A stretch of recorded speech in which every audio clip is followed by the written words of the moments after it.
The first time I realized something was wrong with my son, I was standing at my window watching him hand an envelope to a stranger outside a rundown motel in the rain.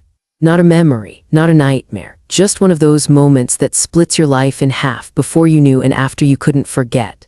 The man grabbed Daniel by the collar, hissed something I couldn't hear, and I felt it. That deep, primal fear only mothers understand. Because when your child is in danger, it's not your heart that breaks first, it's your denial. That night I didn't sleep. I kept replaying the scene in my head, the envelope, the rain, the way my son looked over his shoulder like a man running out of exits. And by morning I had only one thought: find out the truth no matter what it costs. That's where this story begins. My name is Carla Reese, and I used to think love meant believing in your children no matter what. Now I know it means watching, even when it hurts. The call came at 12:41 a.m., the hour when nothing good ever rings. I remember the sound more than the words, sharp, trembling, echoing through the quiet apartment like a warning from another world. Carla, it's Dana. I shouldn't be calling this late. I sat up, heart knocking against my ribs. Dana Myers, my old colleague from Lincoln High, never called after sunset, let alone past midnight. We used to joke about being the two mothers of Portland, the one students came to when the world got too heavy. That was before retirement, before loneliness began to hum like a refrigerator in the background of my nights. "What's wrong?" I asked. Her voice dropped into a whisper. "I saw Daniel tonight." That name, my son's, instantly tightened the air in the room. "Daniel, where?" I tried to sound calm, but my fingers gripped the sheet. She hesitated. I could hear traffic through her window. "Outside the East Bank Motel, you know, the old one by Division Street, the one that should have been torn down 10 years ago. I laughed softly out of instinct more than humor. "That's impossible. Daniel doesn't go to places like that." "I thought the same," Dana said, but he wasn't alone. There was a man, maybe mid-40s, leather jacket. They were arguing. And then she swallowed. "Then your son handed him an envelope. Cash." "I think, Dana," I said, forcing a smile she couldn't see. "Daniel's a financial advisor. People hand him envelopes all the time. He probably met a client. He's a husband, a father, not." Her voice cut through mine, softer now. "He looked scared, Carla, really scared." And just like that, my laughter died. After she hung up, I sat on the edge of the bed, listening to the tick of the wall clock, that awful reminder that time never waits for clarity. Portland rain whispered against the windows, a steady, judging sound. I tried to picture my son's face, his kind eyes, his gentle humor. The way he always held his daughter's hand, even when crossing an empty street. "Scared," I repeated aloud, as if saying it would make it untrue. Daniel wasn't the scared type. He was the fixer, the one people turned to. After Robert died, he'd been my anchor. He handled the estate, visited every Sunday, made sure I ate, smiled, lived. He was the kind of son every widow prays for, but that was years ago.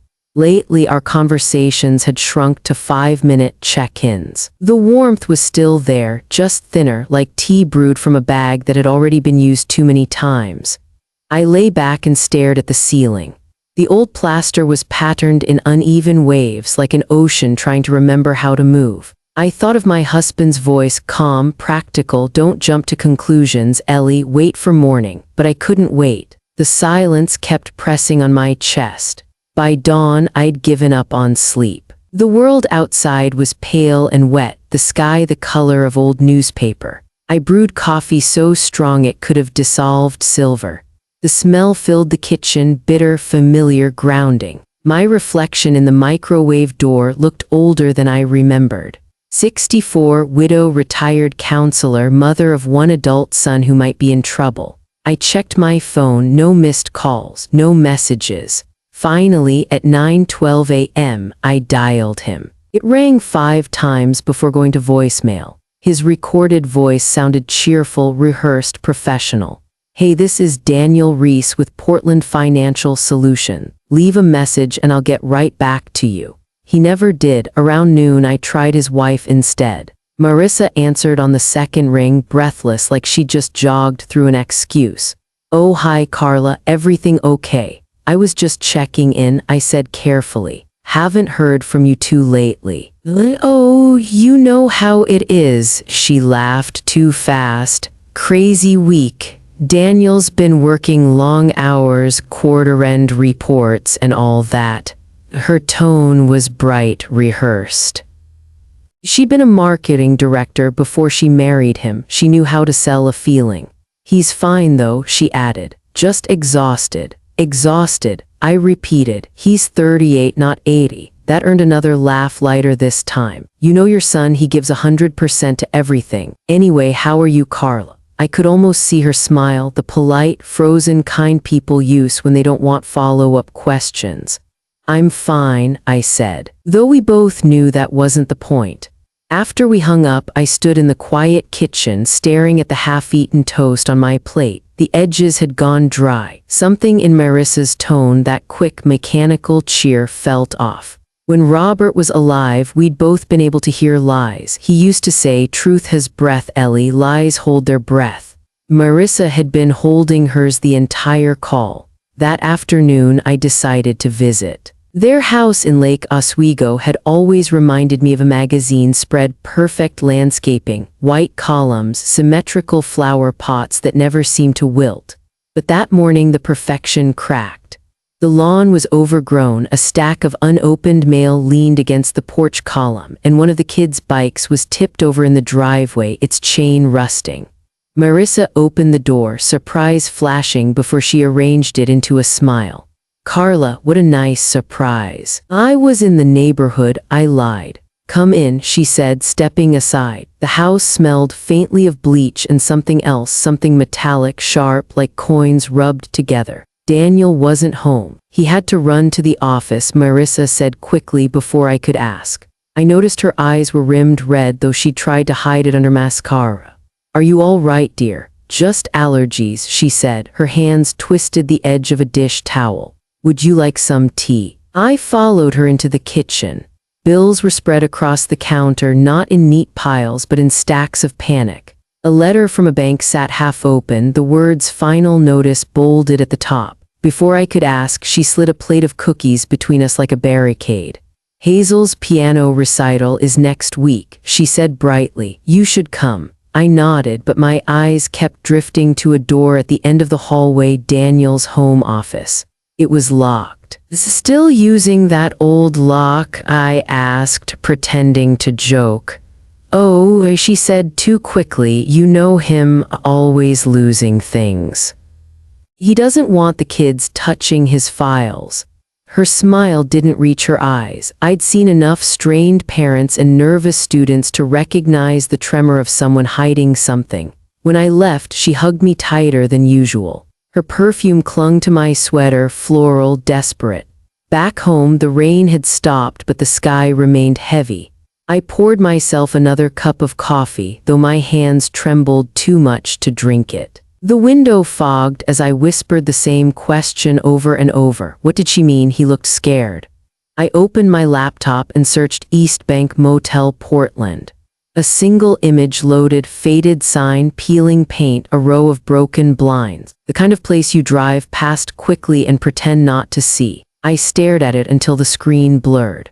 At 5:30 I called Daniel again, straight to voicemail. At 7:00 I texted, "Are you okay? Just checking in." At 9:00 nothing.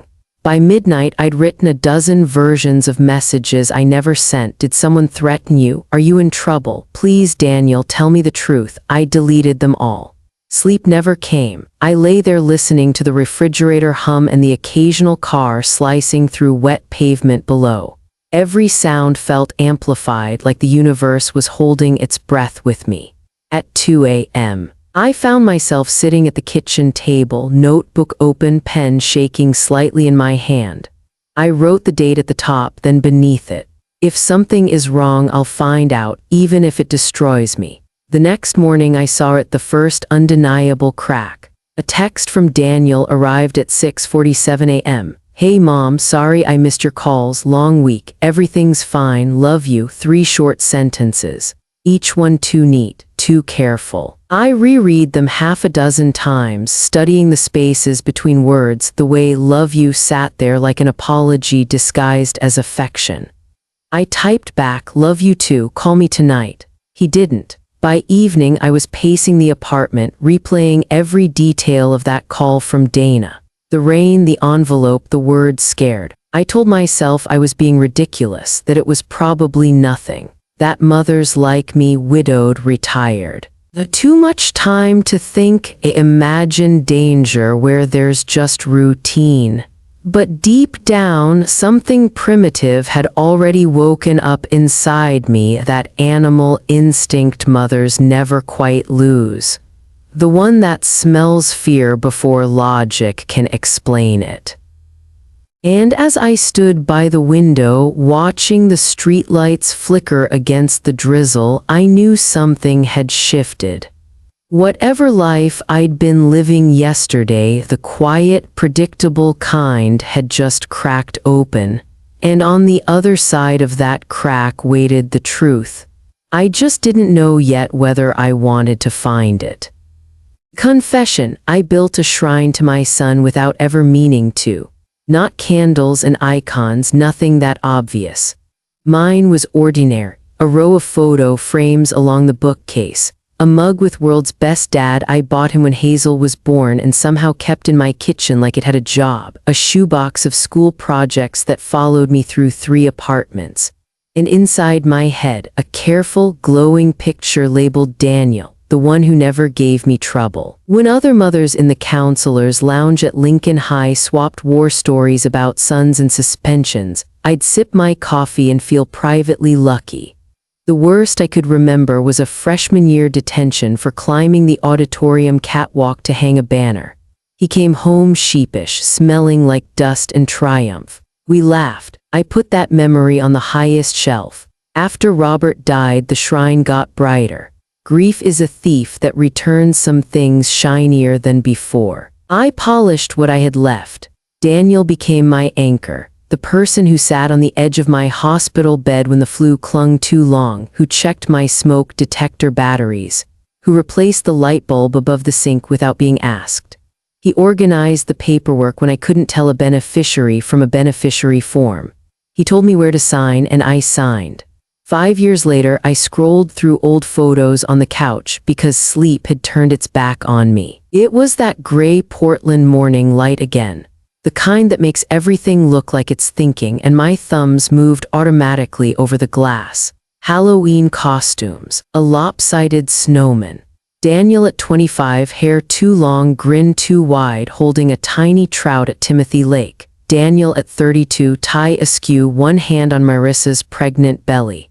Daniel at 38, standing in a backyard that would one day be his mortgage, lifting Rowan above his head while Hazel squealed. The scroll stopped at a selfie he had texted on a random Tuesday last year. Headset on, office behind him, his eyes bright even in fluorescent lighting. Quarter-end madness, the caption read, "Send coffee." I stared until the pixels swam. The man in the photos kept slipping out of his frame and walking toward a motel in the rain. I put the phone face down and felt the small animal of my gut pace in a circle. When you work in schools, you learn to trust patterns, the good ones and the dangerous ones. I had built a pattern of believing. I had a decision to make: keep polishing the shrine or walk into the dark room and turn on the light. By 10:30, I had put on lipstick and a sweater that suggested I might have errands in Lake Oswego. People carry confidence like handbags. They don't hold anything, but you feel funny without them. On the way, I bought a Marionberry pie from a bakery because unannounced visits go down easier with sugar. The cashier boxed it with twine. "For someone special?" she asked. "Yes," I said, and didn't explain the particular ache inside that word. The neighborhood was the same: white columns and curated hedges, the kind of cul-de-sac where autumn leaves are encouraged to fall in picturesque, photographable quantities. Still, something was off. The porch pot had a dead fern someone hadn't yet thrown away. A sprinkler head was broken, spraying a thin, futile stream into the street. little things that felt like the edges of a larger fray. I rang the bell and heard the scramble, a thud, a whisper, a pause. When the door opened, Marissa startled like I was the census. Her hair was pulled into a bun that hadn't asked permission. She was still beautiful in that catalog way, only the pages were creased. Carla, oh what a surprise. Her smile was fast and careful. If I could have handed her reassurance, I would have. I held up the pie like a peace flag. I was in the neighborhood, I lied again. And I thought of you all. Come in, she said, stepping aside. The house greeted me with the bright, sharp smell of bleach, a clean that doesn't feel clean, like someone scrubbing at a story. Under it, something metallic. The dog Waffles, a golden with saintly patience, slid across the hardwood to put his chin against my thigh. I scratched his head and felt his tail wag in apology on behalf of everyone. Is Daniel home? I asked, keeping my voice soft. He had to run to the office. The sentence was dressed too neatly, like a child dressed by a flustered babysitter. You know, end of quarter. There it was again, the phrase that had become a tarp thrown over everything. I nodded as if that explained the broken sprinkler. Let me get plates, she said too quickly. The kids are at school, plenty of pie for us. In the kitchen, the bright smell deepened. The counters looked like someone had tried to lay out control and lost the thread, paperwork in islands. A pen with its cap chewed, a checkbook splayed open as if it had fainted. My eye snagged on the bold type at the top of a letter. Final notice. The bank's logo sat in the corner like a judge's stamp. Past due bills had become a fan spread just enough to show dates. A credit card statement bristled with flagged charges. I didn't touch a thing. I'd spent years telling teenagers I wasn't there to search their backpacks unless they gave me a reason. I stood among the papers like a person trying not to step on a fragile, elaborate chalk drawing. Marissa set 2 plates on the island and then, almost without thinking, slid a towel over the nearest letter. It was the smallest motion and it broke my heart. New cleaning routine, I asked, lighter than I felt. She glanced at the bottle by the sink, the industrial kind with a hazard diamond. Just trying to stay ahead of the germs, you know how it is. I do, I said, and I also know that smell doesn't belong to germs. Her eyes flicked up to mine for a moment. Something like gratitude crossed her face, followed by panic. We're fine, she said, just tired. Just tired covers a multitude of sins. I cut the pie, the knife squeaked against the aluminum tin, a tiny scream. I served us slices and pushed one toward her. She didn't pick up her fork. How are Hazel and Rowan? I asked, because love sometimes approaches from the side. Good, she said, the word so thin it might blow away. Hazel has a recital Saturday. We'd love you there. I'd love to be there. I watched her fingers worry a napkin into a rope. Marissa, is everything all right? She gave me a smile I wanted to iron flat. You know how life gets. Life gets, I repeated and made a note in a part of me that has always collected small truths like pins. When people won't talk, their furniture does. A family photo on the wall hung a degree crooked. The fruit bowl held 3 apples and a lemon, all waxy with being ignored. At the end of the hall, Daniel's office door wore its old brass lock like a new badge. Still locking the office? I asked, aiming for playful and landing nearer to pleading. He's worried about the kids messing with his files. She was already walking, already positioning herself between me and the hall. Want to see the new wallpaper in the guest bath? It's that peel and stick kind, so easy. We toured the bathroom. I nodded at lemons on a navy field and pretended to care about peel and stick. The lemons looked sunnier than the real ones on the counter. When we returned to the kitchen, she had straightened the pile enough that the worst words were out of sight. I let her have the dignity of that small success. I ate pie I couldn't taste. She took one bite and put her fork down. The silence between us swelled and then folded itself neatly away like a sweater we both refused to wear. I'll get out of your hair, I said finally. I just wanted to, do what? Catch you before you drown, see your face. She hugged me at the door longer than necessary. Her perfume clung to my sweater, soft and expensive and desperate.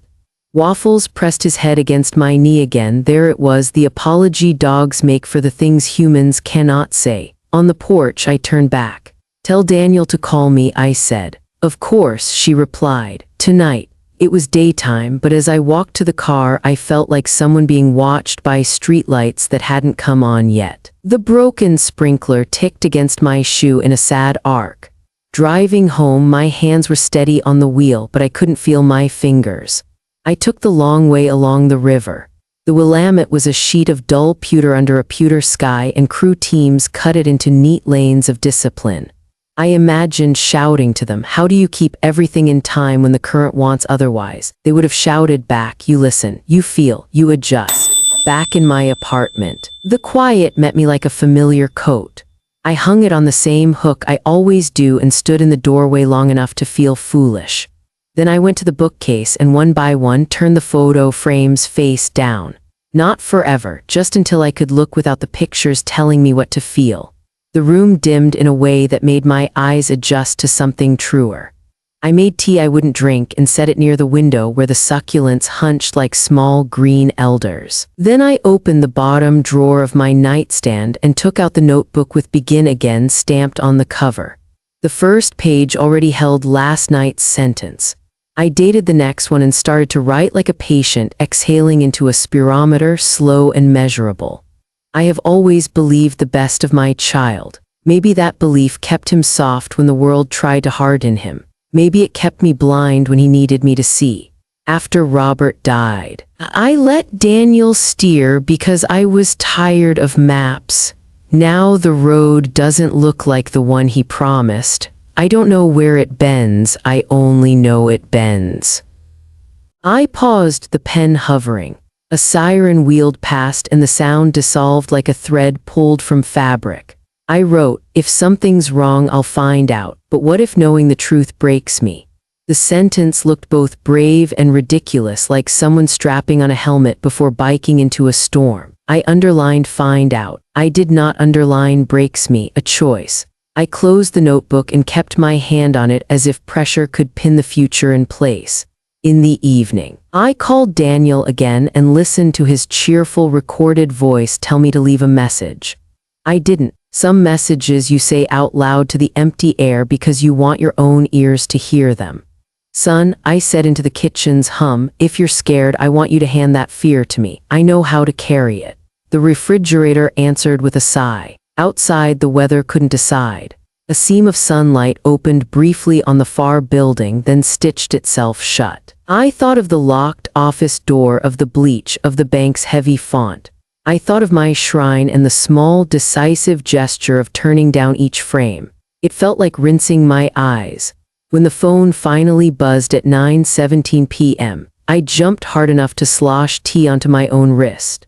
A text, "Long day, love you, tomorrow," the same 3 sentences cloned. I stared until the screen dimmed and lit again, as if the phone were taking tiny, exhausted breaths. "Tomorrow," I said to the room, and then wrote a new line in the notebook, because sometimes the only way to move is to give your fear a job. Tomorrow I stop being the mother who waits and start being the mother who looks. I set the notebook beside Robert's watch and turned out the light. The ceiling swirls became waves again, and I rode them awake but steadier into the kind of almost sleep where you hear your name in the distance. If the truth was ashore, I could feel the shape of it in the dark. I didn't know what would be standing there when I arrived, only that I couldn't keep drifting. I left the photo frames face down through the night. In the morning, I would choose one to turn over, just one, and practice looking with new eyes. Then I would go back to Lake Oswego. Pie had been the language of our first visit. Tomorrow I would speak in questions. I wasn't looking for answers that morning. I just needed noise, something louder than the questions in my head. So I went downtown to Lark and Finch Cafe, the one with scratched wooden tables and the smell of burnt espresso that clings to your clothes. The place had always been my refuge when I still worked at Lincoln High, grading essays or calming anxious students over lattes. Now it was just a place to sit where no one expected me to smile. The rain had paused for once. Portland was pretending to be kind. Through the window, I watched umbrellas glisten in the late afternoon light, the city reflected in the wet sidewalks like a watercolor painting still drying. My hands trembled slightly as I lifted the mug. I told myself it was the caffeine. At the next table, two women were chatting loud enough to be heard but too deep in gossip to care who might be listening. I wasn't paying attention at first. I was scrolling through photos of Hazel and Rowan on Marissa's social media, smiling faces at piano recitals and soccer games, everything looking perfectly staged. Then I heard it.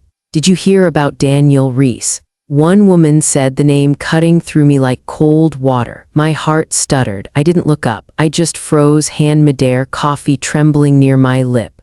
Yeah, the other replied. He left the firm under unusual circumstances. Unusual circumstances. The words tasted like metal. My son had told me he'd gotten a promotion, that he was transitioning into a new partnership. He'd even brought over a bottle of Cabernet to celebrate. Wasn't it some kind of internal audit thing? The first woman said. I heard something about inconsistent client accounts, little numbers not adding up. Yeah, but they kept it quiet. Too many big names on his client list. I wanted to stand up and demand the truth from them, but instead I just sat there, pulse pounding in my throat, coffee cooling between my hands. My first thought wasn't anger, it was denial, the old, well-trained reflex. Maybe they had the wrong person. Maybe it was a misunderstanding. People twist facts all the time. Rumors grow legs. But then I remembered the bleach, the final notice letter, the locked office. I didn't finish the coffee. I walked out into the wind like someone who'd forgotten what they came for. The drive home was a blur of tail lights and radio chatter I didn't hear. I kept picturing his face, Daniel at 12 years old, sweaty and smiling after winning his first debate tournament, his voice cracking with pride. I told them the truth, Mom. That's all you have to do. The irony made me sick. When I got home, I dialed his number with shaking fingers. It rang, once, twice, 3 times, voicemail, again and again. By the 5th call, I could recite his recorded greeting by heart, every cheerful inflection a small lie. Finally, I left a message. Hi, sweetheart, just checking in, call me please. I stared at the phone for almost an hour. Nothing. At 8:12 p.m., a text finally came through. Busy day, Mom, love you. 3 short sentences, no punctuation, no warmth. The tenderness sounded mechanical, like a message sent to fulfill a quota. I didn't reply right away. I typed, deleted, retyped. Then I put the phone face down and stared at the rain sliding down the window pane. The city lights bled into soft halos. That's when the thought came, not sudden, not loud, but heavy and sure. Go see for yourself. At 10:30. I found myself behind the wheel, the defrost humming, my old Volvo idling 2 houses down from Daniel's. His neighborhood was dark except for the faint blue glow of televisions behind drawn curtains. I turned off my headlights and waited. I told myself I wasn't spying. I was worrying responsibly, a phrase I would have used with the parents of troubled teens. But the truth was harder. I didn't trust my son anymore. Or maybe I didn't trust my own faith in him. The Reese house looked quiet, ordinary. Upstairs, Hazel's room still had the same twinkle light strung along the curtain rod. The living room lamp was on. Through the rain-speckled windshield, I could make out Marissa passing through the hallway, phone in hand. She looked like a ghost in motion. I checked the time. 11:22 p.m. Then one by one the lights began to go out. The living room first, then the kitchen, then upstairs. Darkness crept through the house like ink in water until only a faint porch light remained. I almost started the car to leave, told myself this was ridiculous when I saw movement. At 11:47 p.m., the front door opened. Daniel stepped out, a shadow beneath the porch light, his face pale in the glow. He paused for a moment, scanning the street like a man expecting someone or hiding from someone. He wasn't carrying a briefcase this time, or even an umbrella, just a dark jacket and a look I didn't recognize. He got into his car, his old silver Acura, and drove away. I followed him at a distance, headlights off, my heart punching against the steering wheel. The rain had started again, fine and relentless. The wipers squeaked across the glass like anxious thoughts. He drove out of the suburbs, across the bridge toward the industrial district, the part of Portland that sleeps rough and wakes mean. Warehouses, freight yards, places where daylight doesn't reach properly. I stayed back 2 blocks, gripping the wheel so tightly my hands ached. At a red light, he slowed. For one brief second, the streetlight poured over his windshield, and I saw his face clearly. Not the confident smile from his office portraits, not the boy I'd raised, just a man hollowed by fear. Then he turned left, vanishing between rows of corrugated steel and neon reflections. I didn't follow further. Some part of me, maybe the part still pretending to be rational, knew I wasn't ready for whatever truth waited beyond that corner. When I got home, it was nearly 1:00 a.m. I sat in the dark kitchen with my coat still on, the car keys heavy in my palm. The refrigerator hummed, the clock ticked, and my body ached with the kind of exhaustion that doesn't come from lack of sleep but from too much pretending. Inconsistent client accounts, final notices, locked doors, rain, fear. The words braided themselves together into something I couldn't yet name. At dawn, I finally crawled into bed. Outside, the rain softened to a mist, the kind that makes the world look innocent again. I told myself I must have imagined it all, the gossip, the look on his face, the way he disappeared into the industrial dark. Mothers imagine things, that's our curse, but deep inside I knew what I'd seen wasn't imagination. It was the first shadow of something much larger, moving just beyond the light. And though I told myself to let it go, I could still see him in that moment, my son, my beautiful, frightened boy, illuminated by the streetlight like a secret begging to be found. It was raining again, a steady Portland drizzle that made the whole world look like it was trapped behind glass.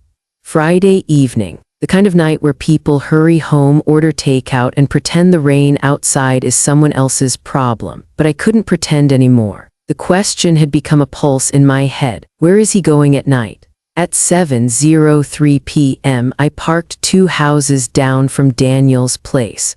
The same old Volvo. The same tightness in my chest. His driveway light flicked on. My hands were already trembling on the steering wheel. When he came out, he wasn't dressed for work, no tie, no briefcase. Just jeans, a dark jacket, and that same hurried, distracted look I'd seen in his eyes the night before. He didn't notice my car. He never looked back. He climbed into his Acura and drove off toward the highway. I followed. Every mother knows the rhythm of her child's breathing. The tilt of his head, the way he walks when he's hiding something. But I never imagined I'd be tracking those details in my rearview mirror. Headlights dimmed, heart hammering so hard I could feel it in my throat. He drove across the bridge, past the Willamette, into the industrial district again, the place where Portland loses its charm.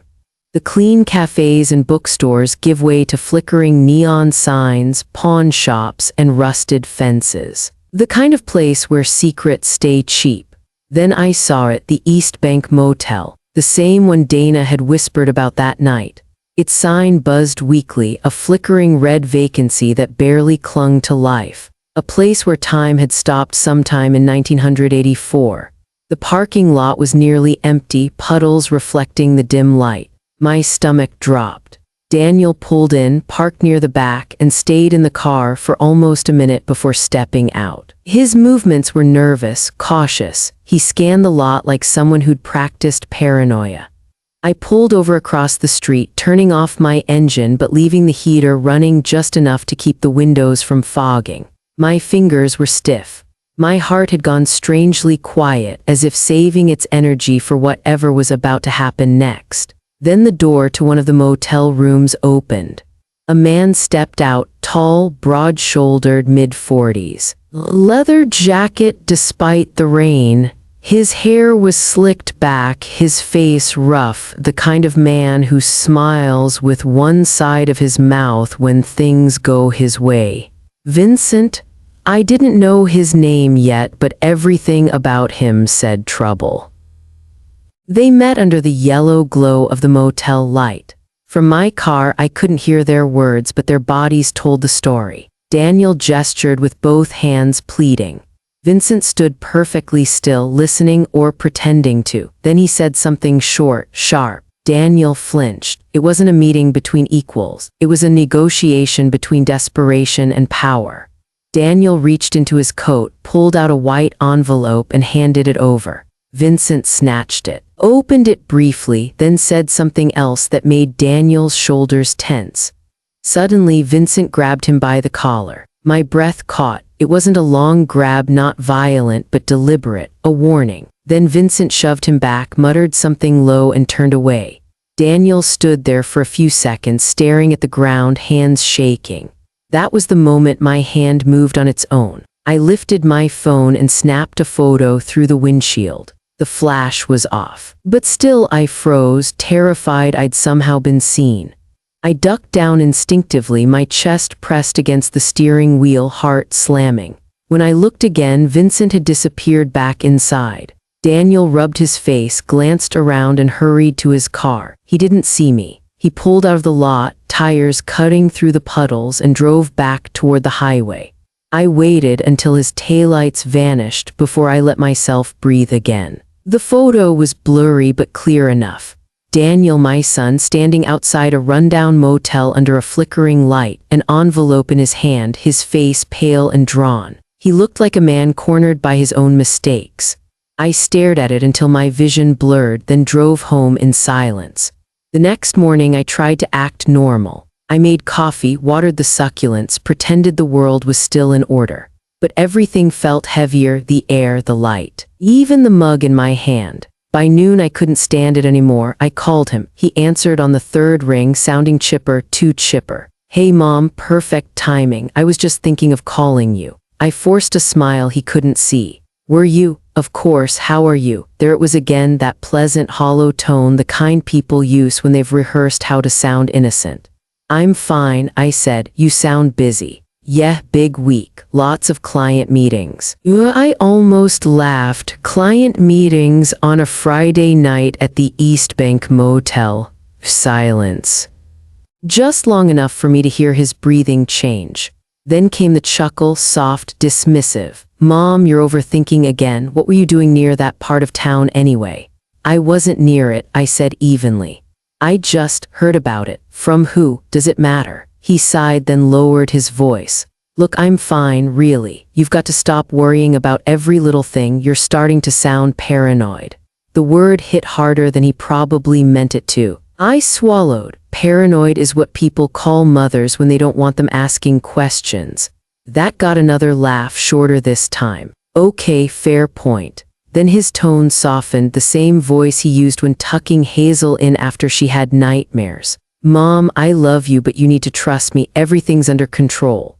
I wanted to believe him. God, I wanted to, but the image of that envelope wouldn't leave my mind. He came by that evening unannounced. Showed up with groceries and that disarming grin that used to make me forget why I was mad at him in the first place. Figured you could use some company, he said, kissing my cheek, and maybe some Thai takeout.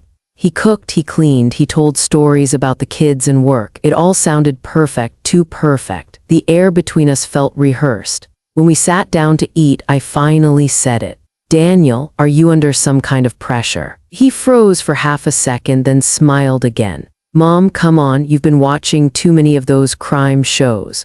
Don't lie to me, I said quietly. Something's wrong, I can feel it. He reached across the table and covered my hand with his. His touch was warm. You're imagining things, he said softly. Everything's fine. And then, because I needed to know, I whispered, East Bank Avenue. He went still, completely still. His thumb stopped moving. His smile vanished. His eyes darted to mine, sharp, searching. Where did you hear that? I told you, I said, voice trembling. It doesn't matter. He sat back, exhaled hard, rubbed the back of his neck. Mom, listen to me. His voice was low now, almost pleading. Whatever you think you know, stay out of it. Please don't get involved. It wasn't anger I heard in his tone, it was fear. He hugged me before he left, a tight, too long hug. You worry too much." He murmured into my hair, but his hand trembled against my back. After he left, I stood at the sink, watching rain slide down the window. My phone sat on the counter, face up, the photo still open. Daniel and Vincent, the motel light, the envelope. My thumb hovered over the screen for a long time before I finally pressed delete. The image vanished in a blink, but it didn't matter. I could still see it, perfectly sharp, burned behind my eyelids, my son standing in the rain, trading envelopes with a stranger under a dying neon light. And no matter how much I told myself to forget, I knew one thing with bone-deep certainty. Whatever Daniel was tangled in, it had already begun to pull him under. I found the envelope on a Tuesday morning, the kind of Portland morning where fog sits low and the world looks like it's holding its breath. I wasn't expecting mail. I wasn't expecting anything, really. It was wedged halfway into my box, no return address, no stamp. Just my name, Carla Reese, typed in capital letters on a sheet of white paper that looked too clean for its message. Inside was a single photograph. At first, my brain refused to process it, but when I tilted it toward the window, I saw it clearly. Daniel, my son, standing under the East Bank motel sign, rain misting around him. The same image I'd taken from my car days earlier, only this one was sharper, cropped closer. His face filled the frame. Pale and strained, eyes fixed on something beyond the camera. Someone had written 4 words along the bottom in thick black marker. "He owes more than you know." My breath caught. I checked the back. Blank. No fingerprints, no watermark, nothing. Whoever sent it knew what they were doing, and they knew about me. My heart thudded in my ears as I looked around my quiet kitchen as if expecting someone to step out from behind the curtains. The refrigerator hummed. The clock ticked. Everything sounded too loud. I sank into a chair, gripping the photo with shaking hands. The world had gone off balance, like the ground beneath me had tilted, and I was sliding toward a truth I didn't want.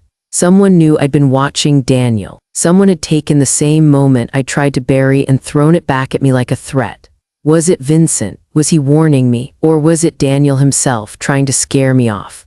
I slipped the photo back into the envelope. We folded it in half and tucked it inside my coat pocket. The paper felt alive, like it was pulsing with secrets. By noon, I was sitting in my car outside the precinct downtown, watching the rain bead on the windshield. I hadn't been there in years, not since the days when I'd volunteered for youth counseling programs and run workshops on trauma recovery. That was where I met Detective Laura Sanchez, a woman who carried herself like a promise she intended to keep. I found her number in my old phone contacts, fingers trembling as I dialed. She picked up on the second ring. "Laura Sanchez." "Laura, it's Carla Reese." There was a brief pause, then warmth. "Carla, it's been ages. How are you?" "Not good," I said. "I think I need your advice." Laura met me at Marlowe's Cafe, just a few blocks from the station, neutral ground, public but quiet. She looked the same as I remembered, sharp eyes, steady hands, a kind of calm that makes people confess things they didn't mean to. She wore a gray coat and no makeup, the uniform of a woman too practical for performance. I slid the envelope across the table. She didn't touch it right away. "You want to tell me what I'm looking at?" "That's my son," I said. "The picture showed up this morning." Laura pulled the photo halfway out, studied it, then looked up at me. "Where was this taken?" "The East Bank Motel. I took that same photo myself a few nights ago." Her brows drew together. "You followed him?" I nodded. "He's been acting strange, secretive. His wife won't say anything. And this man, the one he's with, I think he's dangerous."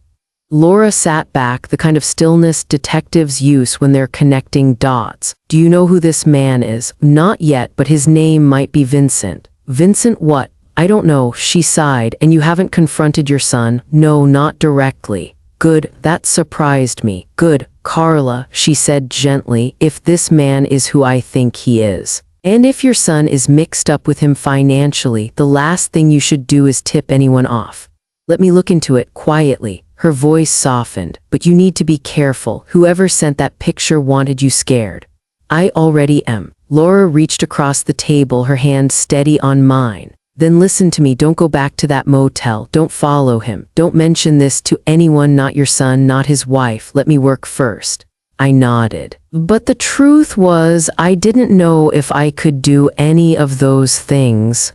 Because even now, even after seeing the fear in his eyes, I wanted to protect him. It's instinct. When you've carried someone inside you, even danger feels like something you can absorb for them. Days passed like slow thunder. I jumped at every sound, the mail slot clanging, footsteps in the hall, the elevator groaning. I started double-checking the locks at night, closing the blinds even when the sun was still up.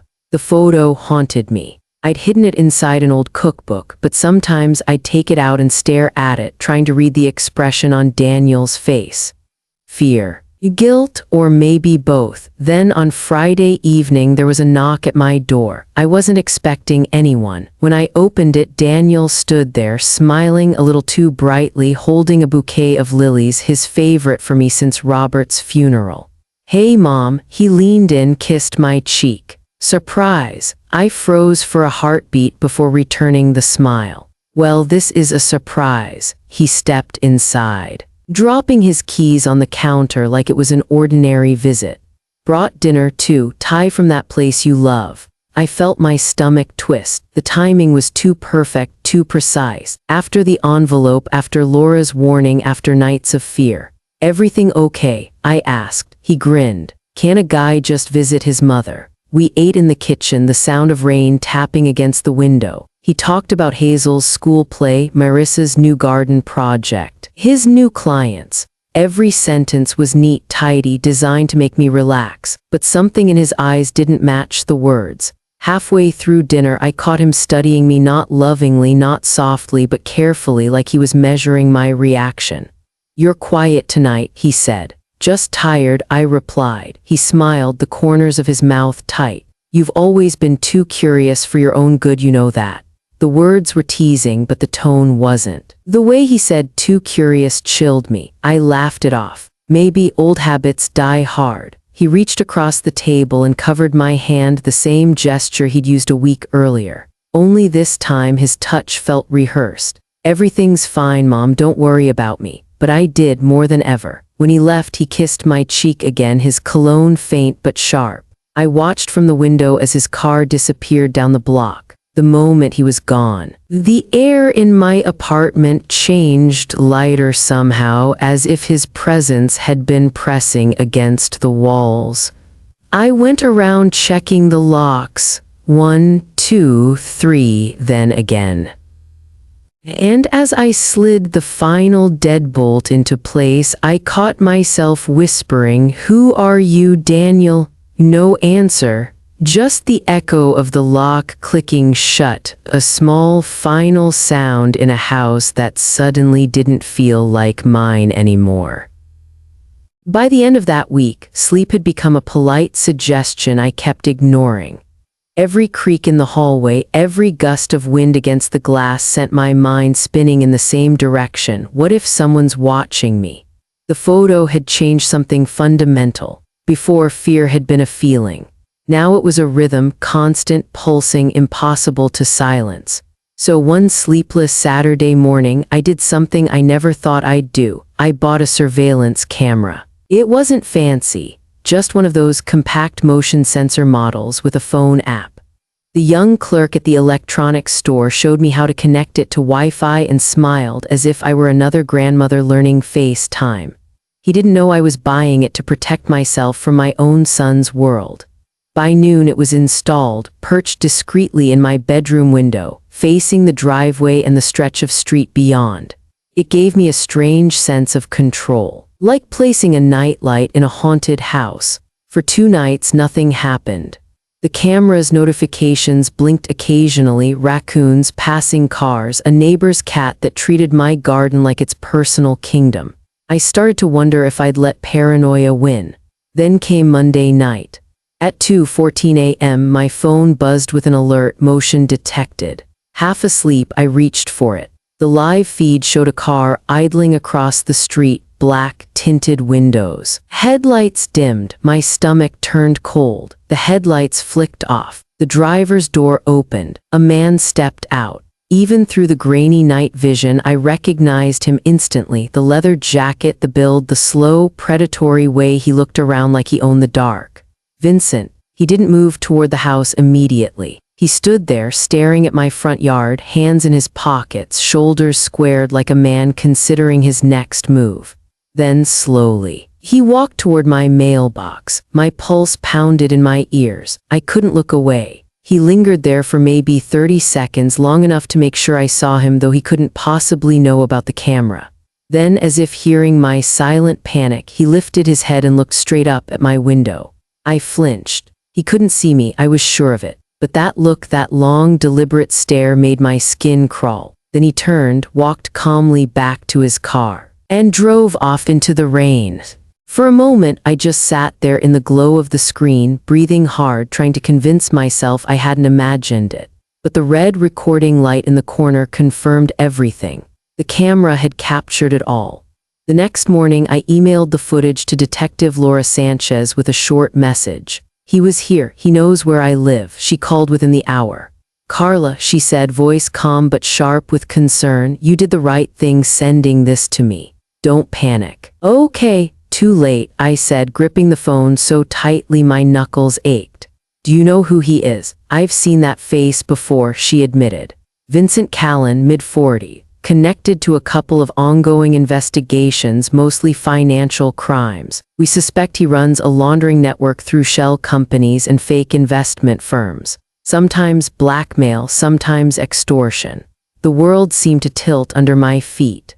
Are you saying my son's involved in that? I'm saying it's possible Vincent's using him, she said gently. You mentioned your son was a financial advisor. That's exactly the kind of person these guys recruit, someone with legitimate credentials who can move money without raising alarms. I couldn't speak. The thought of Daniel, my boy, the one who used to hide love notes in Marissa's lunchbox, being used as a pawn in something criminal was unbearable. Laura must have sensed my silence. Listen, Carla. Don't jump to conclusions. But whatever you do, don't confront your son yet. If Vincent suspects you know something, he could retaliate. I understand, I lied, because I didn't understand, not really, how could I? All I knew was that the man in the leather jacket had stood under my window last night and my son's name was tangled somewhere in his mess. That afternoon I did something reckless. I went looking for answers. It started innocently enough, cleaning. Or at least pretending to. But when I reached Daniel's old room, the air hit me differently. It still smelled faintly of aftershave and old books, though it had been years since he'd lived there. The shelves were half empty, the walls bare except for a faded poster from his college debate team. I sat on the bed, feeling the familiar weight of missing him and the ache of realizing the person I missed might not exist anymore. Then I noticed it. A box half hidden under the desk. Old photos, the kind printed before phones took over our memories. I pulled it out, dust rising in lazy spirals. Inside were picture after picture, Daniel as a child, Robert with his arm around both of us, birthdays, graduations. Each one a reminder of a time when life felt steady. I flipped through them slowly until something odd caught my eye. A business card was wedged between two photo album pages. Not a family keepsake, something newer, more deliberate. It was black with silver lettering. V&L Investment Partners. Confidential clients only. No address, no website, just a phone number scrawled faintly at the bottom. I turned it over. On the back, written in hurried, slanted handwriting, were 7 words that made my blood run cold. Don't let them find out about the transfers. The handwriting was Daniel's. I held the card for a long time, staring at the sentence until it stopped looking like English. Then I read it again, slower, as if meaning could change with patience. But it didn't. It was still my son's handwriting, the same loops and pressure he used in birthday cards and thank you notes. Transfers. The word echoed in my head, overlapping with Laura's voice. Money laundering, blackmail, fake companies. I felt something inside me fracture. This wasn't just gossip or misunderstanding. This was proof, a small damning piece of evidence connecting my son to men like Vincent. I sank to the floor, the card still clutched in my hand, surrounded by old photos of smiling faces and promises that suddenly felt counterfeit. For a long time, I didn't cry. I just sat there listening to the rain against the window, that steady Portland rhythm that had always been background noise. But tonight it sounded different. It sounded like warning. I looked at the card again, whispering to no one. "What have you done, Daniel?" And though the room was silent, the answer was everywhere, in the photo, in the envelope, in the shadows outside my window. He was in trouble. Or worse, he was part of it. The sky that morning looked bruised, gray-purple and heavy with rain that hadn't decided whether to fall. The kind of weather that makes memories rise like mist off the river. It felt appropriate. Every conversation that truly changes your life begins under clouds. I had called Daniel the night before, my voice calm but carrying the kind of gravity that makes grown children listen. "Can we meet tomorrow, just us?" He hesitated. "Where?" "River's Edge Park," I said. "You used to fish there, remember?" A pause. "Yeah," he said quietly. 10 o'clock. I got there early as always. The park was empty except for the hum of the river and the whisper of wind in the reeds. I sat on the bench where Robert used to untangle fishing lines for Daniel, the same one where a 10-year-old boy once held up his first trout, his grin splitting the morning wide open. Now that boy was a man driving toward me with secrets I could almost smell. When Daniel's car pulled in, I saw his silhouette first, shoulders hunched, jaw tight, the kind of posture that tells you a person's been arguing with himself the whole drive. He parked, stepped out, and for a brief second he smiled like the old Daniel. Then he saw what was in my hands, the envelope and the black business card, and the smile faltered. "Mom," he said slowly, approaching like I might break. "What's this about?" I didn't answer right away. I just held up the card. V&L Investment Partners, confidential clients only. Ring a bell. His face changed, not shock, recognition, the kind that makes a person's mouth go dry. "Where did you get that?" "It was tucked in one of your photo albums," I said, "and I think you already know why that worries me." He looked down at the river, jaw flexing. "You shouldn't have gone through my things. You shouldn't have hidden this." Silence stretched between us, full of wind and guilt. The envelope in my other hand felt like a loaded weapon. "Daniel," I said softly, "who is Vincent and why was he outside my house?" His eyes snapped up, panic flickering behind them. "He what?" "Don't act surprised. I have footage. He was at my mailbox 2 nights ago." For a moment, all the masks fell. He ran a hand over his face, breathing hard like a man cornered by his own reflection. "Mom, you weren't supposed to see any of this." "I wasn't supposed to see or wasn't supposed to know." "Both," he said finally, voice cracking. "You don't understand. I'm trying to fix things." "Then explain it to me." I took a step closer, the envelope trembling in my hand, because from where I'm standing it looks like you're drowning and I can't keep pretending the water's shallow. He turned away, facing the river. "A few years ago, after Dad died, I wanted to build something on my own, my firm. I didn't want to live off the inheritance forever. Vincent's network offered private capital, fast money, no paperwork. It was supposed to be temporary." I closed my eyes. "How much?" He hesitated. "Enough. That's not an answer. Enough to start the business. Enough to ruin me when it failed." The wind caught my breath and threw it somewhere downstream. "When the market crashed that spring, I lost everything," he said. "Clients pulled out, investors disappeared, but Vincent's people didn't. They wanted their money back with interest." I felt my heart thudding in my ears. "So you borrowed from criminals?" He didn't deny it. I thought I could pay them quietly, clean it up before anyone noticed, but they're never satisfied. Now they're threatening to expose client data, names, accounts, confidential files, unless I find another way to pay them. I gripped the back of the bench, the wood biting into my palm. "They're blackmailing you." "Yes, and if they leak those records, I'm done.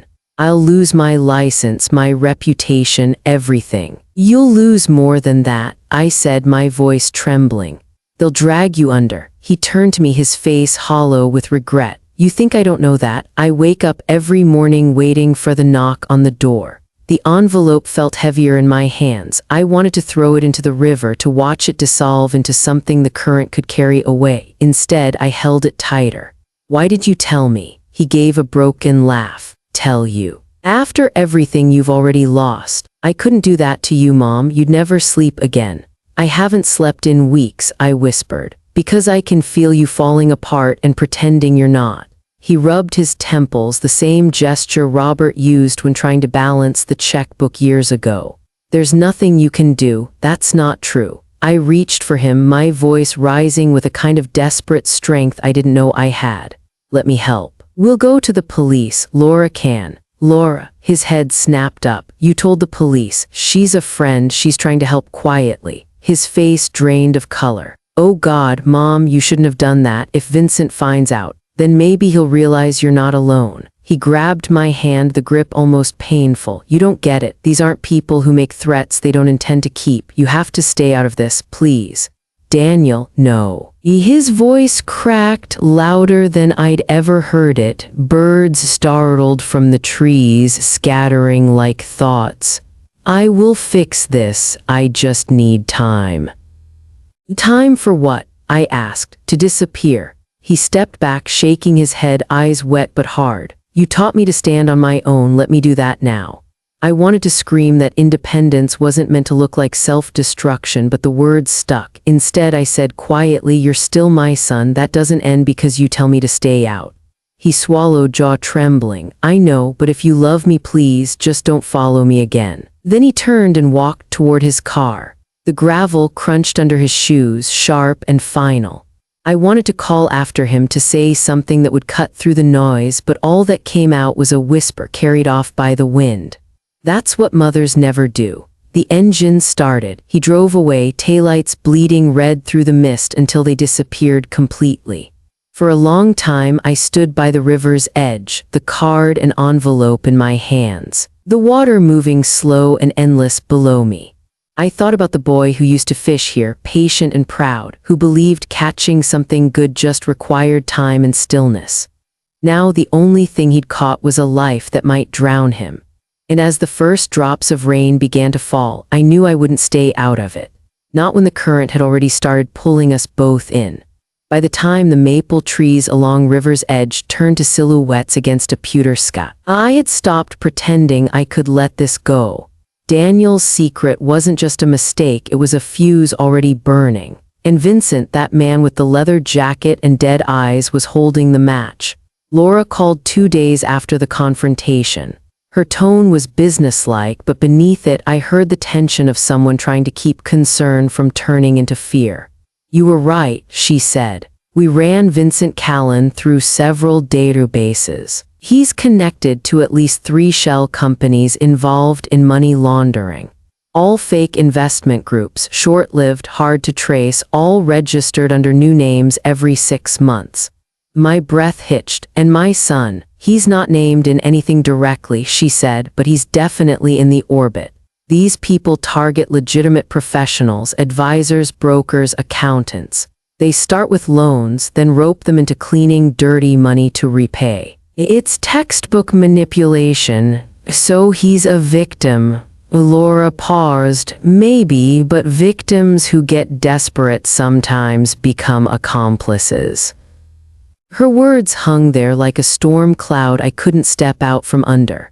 Daniel wasn't evil, he was terrified. He was trying to protect Marissa, the kids, me, everyone but himself. But protection like that only worked in fairy tales. In real life, it drags you down. That night I sat at my kitchen table, the same one where I'd taught Daniel multiplication and heartbreak, and began writing. Not in my diary this time, on a yellow legal pad. It felt colder, more deliberate. Plans belonged on lined paper. I called Laura the next morning. If you're planning what I think you are, she warned, you could get yourself killed, Carla. Then I'll die knowing I didn't just watch. The plan wasn't elegant, it was desperate. We'd use me as bait. I would pretend to represent Daniel, arranging a fake meeting with Vincent to negotiate repayment terms. Laura's team would monitor from a distance, ready to intervene once we got him talking about the money on record. It sounded simple when she laid it out, like reading directions on how to defuse a bomb without mentioning the part where you could lose your hands. I didn't tell Daniel. If he found out, he'd try to stop me, and he'd probably get himself arrested or worse. Instead, I took his phone from the junk drawer at home, where he'd left an old backup device years ago. It still synced to some of his old business contacts. Scrolling through the list, my heart sank at the names, half of them connected to companies that no longer existed, and one V&L Investment Partners with a single number. I typed the message with hands that wouldn't stop shaking. Payment available. Representative will meet you to discuss terms. Midnight, Pier 23. Then, after a long pause, I hit send. The text whooshed away like a stone tossed into black water. The risk wasn't theoretical anymore. If Vincent suspected a trap, he might kill me. If the police jumped too early, Daniel could be implicated in the sting. And if everything failed, my son would lose what little life he still had left. I poured myself a glass of wine I didn't drink and stared at the river lights through the window. I thought of Robert, his calm voice. How he used to say that sometimes love meant stepping into the fire for the people who can't. This was my fire. By midnight, the air smelled like rust and rain. Laura's unmarked SUV was hidden 2 blocks away, her voice crackling through the earpiece she'd clipped to my collar. We've got 2 plainclothes officers nearby. Keep your tone calm. Don't provoke him. Once he mentions the money, we move. Copy that, I said, though I barely trusted my own voice. My hands wouldn't stop trembling. I was sitting in Daniel's car, the Acura I'd borrowed under the pretense of getting an oil change. The pier stretched ahead, all shadows and fog, the water below whispering against the pylons like a warning. Headlights appeared. Vincent's black sedan rolled up slow, engine low, lights cutting across the wet concrete. Then the car stopped. But it wasn't just him. 2 men got out first, broad, quiet, faces half hidden under hooded jackets. They scanned the lot before Vincent stepped out, same leather coat, same predatory calm. He looked around, smirking like he'd walked into a bad joke he already knew the punchline to. He approached the car, tapping twice on the window. I rolled it down halfway. My pulse was a drum line in my chest. You're not him, he said, voice rough, low. Where's Daniel? I represent him, I managed. He asked me to handle the repayment. Vincent studied me for a long moment, then he smiled, but it wasn't kind. You his mother. I froze. Word travels fast, he said. Guess it's true what they say, family always pays the bill. I have what you're asking for, I lied, my voice steadier than I felt. But we need assurance that this ends tonight. He tilted his head, amused. Assurance, lady, this isn't a warranty claim. Your boy borrowed blood money. The only way out is to bleed.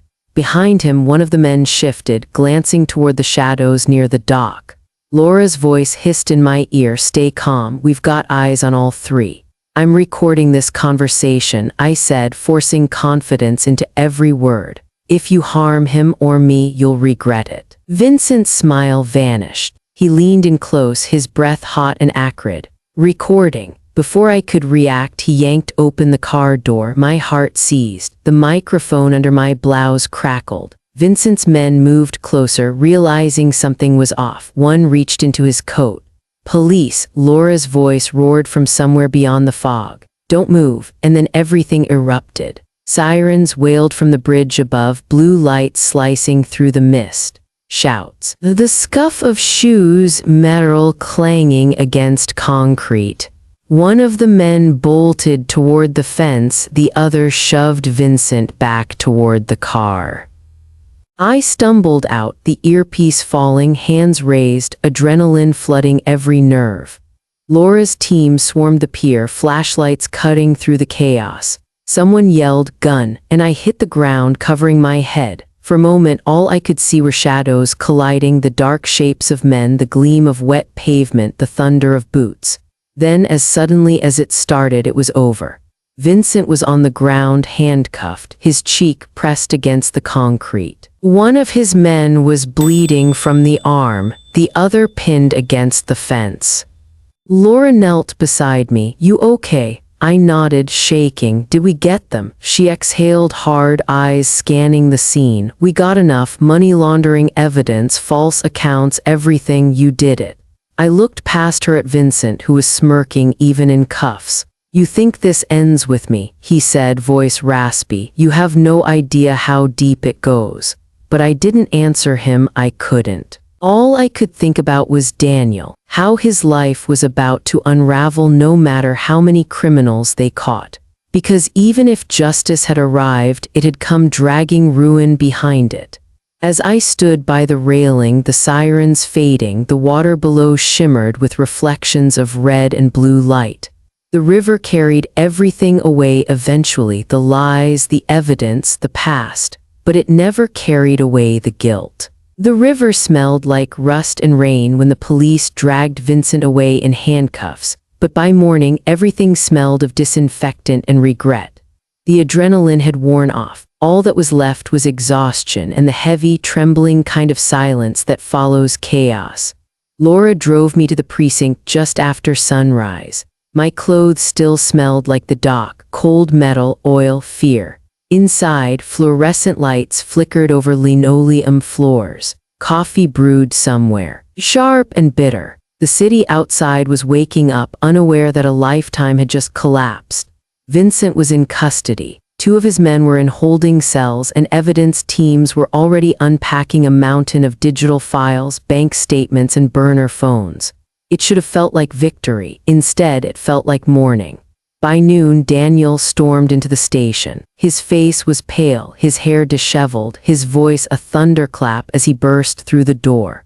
Where is she? Laura looked up from her desk, calm as ever. He's here, she said quietly. He spotted me immediately, sitting in the corner of the briefing room, a styrofoam cup of cold coffee untouched in my hands. Mom, his voice cracked, half fury, half disbelief. What the hell did you do? I stood, but he was already in front of me, eyes wild. You could have been killed, he shouted. Do you have any idea what these people are capable of?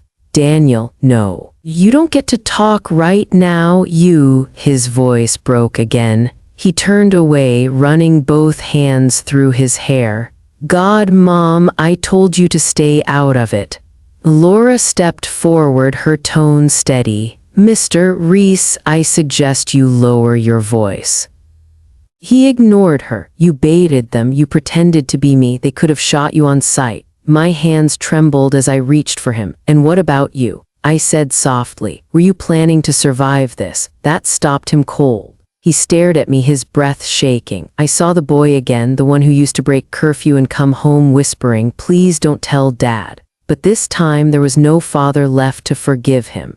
I couldn't watch you destroy yourself. I said, not again, not this way. His voice dropped to a whisper. You think this helps me? Laura stepped in gently. It might actually. Daniel turned to her, startled. What? Vincent's arrest is part of a larger operation, she explained. We've been tracking his organization for months. The data we seized last night could expose his entire network of fraudulent firms. If you cooperate fully, your information could help take them all down. He sank into a chair, rubbing his temples. You mean testify? Yes, Laura said. You'll face fines, suspension, possibly disbarment from financial practice, but if you help us, you won't go to prison. You have a chance to start over. Daniel laughed under his breath, a dry, bitter sound. Start over with what reputation? Laura didn't answer. She didn't have to. We all knew what came next. The headlines hit within 48 hours. Portland financial advisor linked to illegal investment network. They didn't mention the threats, the extortion, the years of silence that had turned him into an accomplice. They never do. By the end of the week, the firm revoked his license. His clients withdrew. The apartment in West Lynn went quiet. Marissa called once. Her voice was shaking. I can't do this, she said. Not with the kids. They're asking questions. People are talking. I tried to reason with her, to remind her of love, of loyalty, of the man underneath all the mess. But I heard the finality in her voice before she said it. We're leaving town for a while. Tell him I'm sorry. She hung up before I could say me too. The night they left, Daniel came to my apartment, silent and hollow. He stood in the doorway for a long time before speaking. "They're gone," he said simply. I wanted to say something, anything, but there are no words that fix the sight of a man realizing the cost of his mistakes. He looked around my small living room like he didn't belong in any space that felt safe.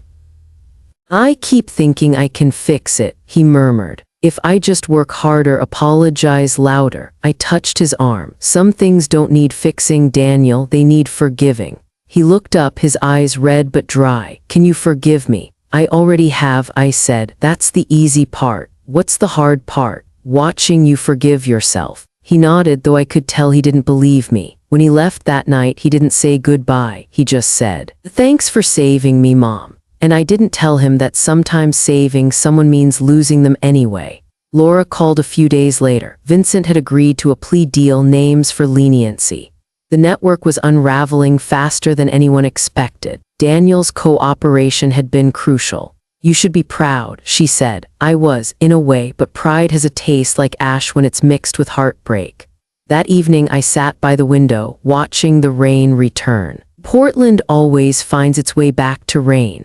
The streetlights flickered on one by one, casting small halos on the pavement. I picked up my diary again. The pages were soft, worn, waiting. "I saved my son's life," I wrote, "but lost the man I thought he was." The words bled a little from the pen, spreading like ripples in still water. I stared at them until they blurred. Outside, the river moved quietly beneath the bridge, steady, relentless, washing everything downstream. And I wondered how many things love destroys in the name of salvation. It's strange how the world keeps turning after it ends. Months passed, and yet every morning I woke to the same soft Portland drizzle, the same hiss of the kettle, the same hum of the refrigerator. Only now the silence didn't hurt quite as much. Time didn't heal, but it dulled the sharpest edges. It gave the pain shape, and then gave that shape a place to live quietly inside me. Daniel called every Sunday now. At first, it was awkward, like learning a new language with someone you used to speak fluently with. His voice carried that fragile politeness people use when they're trying to rebuild something without stepping on the ruins. But slowly, the tension eased. He told me about his new job, nothing glamorous, no suits or clients or marble lobbies. Just a modest nonprofit downtown that helped low-income families manage their finances and recover from debt. "Feels strange," he said once with a small, rueful laugh. "Helping people fix the kind of mistakes I used to make." I told him it didn't sound strange at all. It sounded like redemption in plain clothes. Laura checked in occasionally too. The case had wound its way through the courts, Vincent's empire crumbling piece by piece. There were other arrests, other names. My son's cooperation had turned into the cornerstone of the entire operation. He'd become, as one prosecutor put it, a reluctant hero in an ugly story. But no one builds statues for reluctant heroes. They just move on quietly, trying to live lives smaller, steadier, and less haunted. It was late October when I saw it, the light. I'd been driving home from the grocery store, the sky a sheet of steel, the rain steady but gentle. I took the long route along Burnside, half out of habit, half because I still couldn't pass the river without looking. The city lights shimmered in puddles, every streetlight carried its own halo. And then, through the rain-streaked windshield, I saw it, Daniel's new office. The building was old brick, 3 stories tall, tucked between a laundromat and a community church. The top floor window glowed warm against the gray evening. Behind it, I could make out his silhouette, head bent over papers, sleeves rolled, that familiar way he tilted his chin when he was concentrating. For a moment, I just sat there in my car, the engine idling, watching him through the rain. The light flickered slightly, maybe from an old bulb, maybe from the reflection of passing cars, and for one dizzy second, it looked exactly like the streetlight from that night at the motel. The one that had once exposed everything I didn't want to see. Only this time it wasn't a symbol of secrets. It was something else entirely. A sign that even broken things can glow again. I smiled, not wide, not triumphant, but real. The kind of smile you give to no one in particular, just because you finally understand something too big to say out loud. He called later that evening. "Hey Mom," he said, "guess what? They're putting me in charge of a mentorship program next month, teaching other people how to stay out of the kind of trouble I got into." "That's wonderful, sweetheart," I said softly. "You must be proud." "I'm trying to be," he replied. "Mostly I'm just grateful." We talked for a while about Hazel's new school, about the weather, about nothing and everything. Before hanging up, he said, "Thanks for not giving up on me, even when you should've." "I never should've," I told him. "That's not how mothers work." He laughed gently and I could hear the smile in it. When the call ended, I stayed sitting in the quiet for a long time. The city hummed outside my window, distant traffic, someone's dog barking, the occasional sound of rain tapping the roof. Life unremarkable and infinite. I found my old notebook that night, the one I'd stopped writing in after everything fell apart. I opened it to the last page, where the ink had bled from tears months ago, and began a new entry. I used to think love meant believing no matter what. Blindly, faithfully, desperately believing. I thought that was loyalty. But now I know better. Love isn't blindness, it's endurance. It's watching even when it hurts.